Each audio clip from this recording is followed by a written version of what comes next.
Estamos celebrando o Ano Internacional do Cooperativismo. Desde o Concello de Santiago apoiamos esta xornada, unha xornada de reflexión, de contraste, de debate sobre cal é a situación neste momento, cales son os obxectivos do futuro.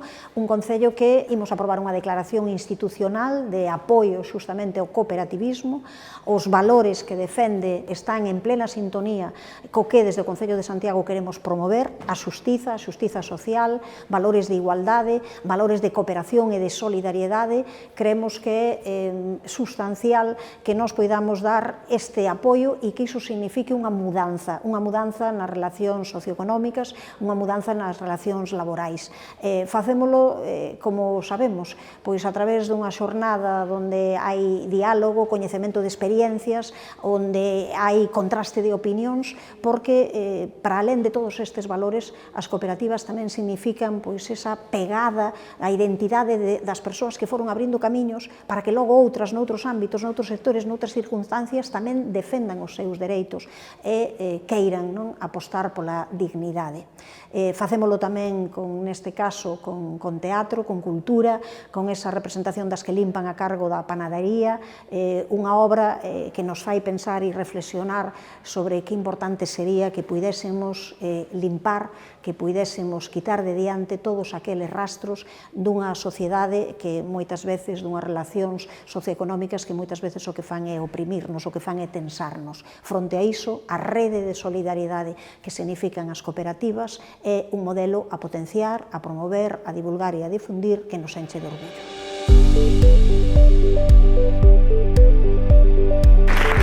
Santiago de Compostela conta ahora mesmo con máis de 100 cooperativas que están presentes en todos os sectores económicos, dende a cultura, a educación, os servizos, o consumo responsable tamén, e que están intentando xerar un modelo de cidade transformador, máis sostible, máis centrado nas persoas, con servizos e produtos de proximidade e tamén coa transversalidade de contar cun crecemento económico e un turismo sostible. Poñer as persoas no centro é un dos valores cooperativos que nos vimos a traer hoxe aquí, a poñer en riba da mesa para saber que outro tipo de economía é posible.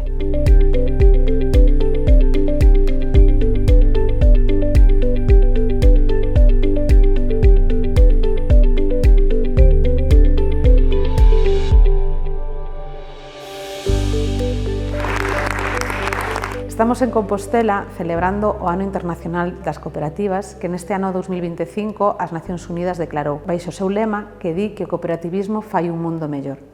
É un lema que evoca o futuro, pero nós xa estamos facendo no presente e estámoslo facendo desde o local. Por iso estamos en Compostela vendo como unha cidade se pode transformar desde o cooperativismo, cos seus valores, co seu día a día, apoiándose e centrando as súas decisións nas persoas. Así tamén se vai a recoller na declaración institucional que se vai a acordar polo Pleno do Concello. É o primeiro Concello de Galicia que vai a facer esta declaración, pero non vai a ser o único. Evidentemente, esta declaración supón un compromiso con seguir tecendo un ecosistema que traballe día a día para crear tamén unha cidade mellor, máis sostible, máis igualitaria e que as persoas se sitúen tamén no centro de todas as decisións. Ese compromiso é das administracións, pero tamén o facemos o tecido cooperativo no seu conxunto. Agardo que cando a ONU volva a declarar outro Ano Internacional Cooperativo, o compromiso de Compostela siga vixente e o tecido cooperativo da cidade estea máis forte que nunca. Ola, son Andrea Barreira, formo parte de STH Cooperativa Cultural. Creo que o que non se ve non se coñece.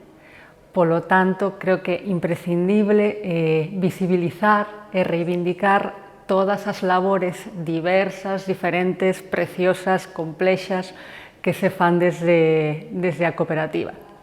Este ano é un ano moi especial porque está dedicado a nós, pero ao final cada ano é ano das cooperativas, porque poden chegar a calquera recuncho pequeno e grande que nos queiramos, a cada persoa, a cada asociación, a cada entidade, porque esas persoas, esas asociacións, esas entidades, eses concellos, forman parte tamén do facer da cooperativa e a cooperativa forma parte do facer de todas e cada unha das persoas. Polo tanto, creo que é importante coñecernos para poder medrar xuntas e cambiar xuntas. Ola, boas, eu son Noelia Castro da compañía de teatro A Panadaría, da cooperativa A Panadaría.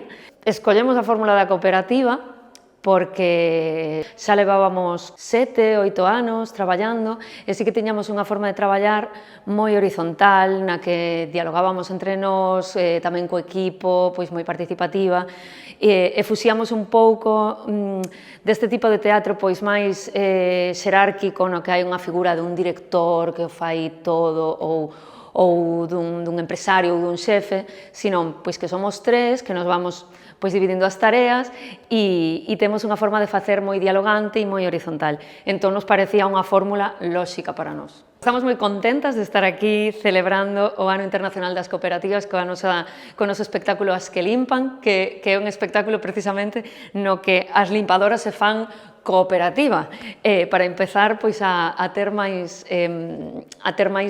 dereitos sobre o seu propio traballo, a ter máis voz. Entón, nos parecía tamén dentro do espectáculo a fórmula perfecta e vos animamos tamén a que vos fagades cooperativas, a que busquedes, a que cooperemos entre nós e para celebrar tamén pois este ano. Son Rosa Muñiz, formo parte de Cidadanía, unha cooperativa de investigación social que levamos 26 anos traballando no ámbito da investigación social. Traballamos en Compostela, é onde temos a nosa sede, pero bueno, a nosa cidade, onde nos desenvolvemos profesionalmente, de maneira persoal, vivindo os barrios, vivindo na comunidade, e consideramos que a fórmula cooperativa é unha fórmula para desenvolverse profesionalmente, para medrar, para aprender e compartir con outros compañeros e compañeras un proxecto de futuro.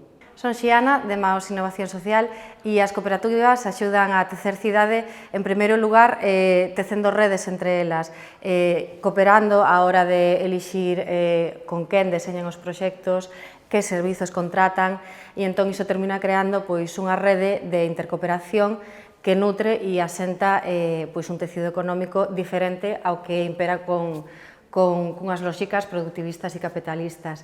E por outra parte, desde o ámbito da cultura, tamén nos temos a capacidade de posicionarnos desde lugares distintos que apostan por integrar discursos non hexemónicos dentro da produción cultural e ofrecer á cidadanía pois tamén ser partícipes desas producións sobre a cidade para poder disfrutala.